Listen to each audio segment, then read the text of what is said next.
Ako prvý prichádza víťaz kvalifikácie Peter Kováč. Je to taký rematch vlastne z lavačky. Ja si osobne myslím, že aj Laco by mal určitú šancu na to, aby mohol s Petrom Kováčom zvíťaziť. Len by to musí urobiť trošku ináč, ako to urobil predtým. Určite by tam malo prísť k nejakej zmene, skúsiť to nejakým iným spôsobom. Potom bude mať väčšiu šancu na to, aby ho dokázal poraziť. V najlepšej šestke sa umiestnili aj ďalší Slováci. Na 5. Štefan Černák z Tatranu Žarnovica a na 3. Radoslav Dobrovič z AVK Banská Štiavnica.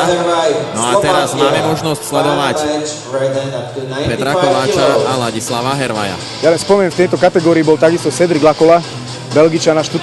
mieste, ktorý bol takisto medalistom z majstrovstiev Európy alebo majstrovstiev sveta. Takisto veľmi dobrý športovec, naozaj táto kategória je veľmi ťažká.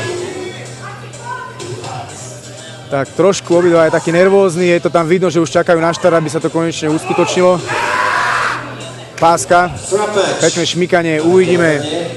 Laco pekne zabral do vrchu, uvidíme, čo bude teraz.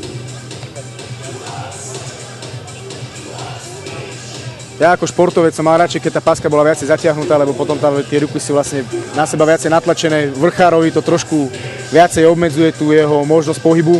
Nejako silovému športkárovi to vždy robilo určité výhody. Toto ale samozrejme záleží na obidvoch, takže jej nemôže hlavný rozhodca zaťahovať, iba teda podľa jedného. On sa pýta teda, že ako silno chcú mať stiahnutú pásku, či ešte treba stiahnuť tú pásku. A oni hovoria áno, nie. A oni sa tam vždy tak dohodnú na takom vzájomnom kompromise. Samozrejme, že trošku striktnejšie to je na majstrovstvách Európy, na majstrovstvách sveta. Akýkoľvek nesprávny pohyb na rozhodcovskom úchope je faul. Na súťažiach iného typu sa to trošku toleruje teda, alebo a došlo k zápasu. Laco pekne drží. Uvidíme. Laco, poď. Bojuje. Potrebujeme víťazstva. Laco sa snaží tlačiť teraz iba do boku. A to je podľa mňa veľká nevýhoda, lebo úplne stratil pronátor. Síce je v dobrej polohe, ale Peter Kováč to môže pekne roztiahnuť. Laco by mal viacej pracovať so zápästím trošku.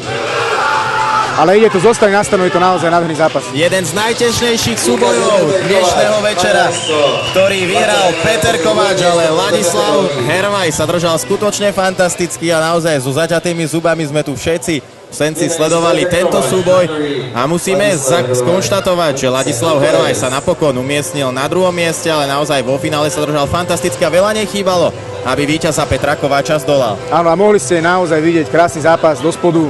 Laco vyložený do boku, Peter Kováč rozťahol aj cez biceps, nakoniec mu to vyšlo a táto taktika ako víťazná. Každopádne Laco skončil 1., 2., takže môže byť dneska spokojný.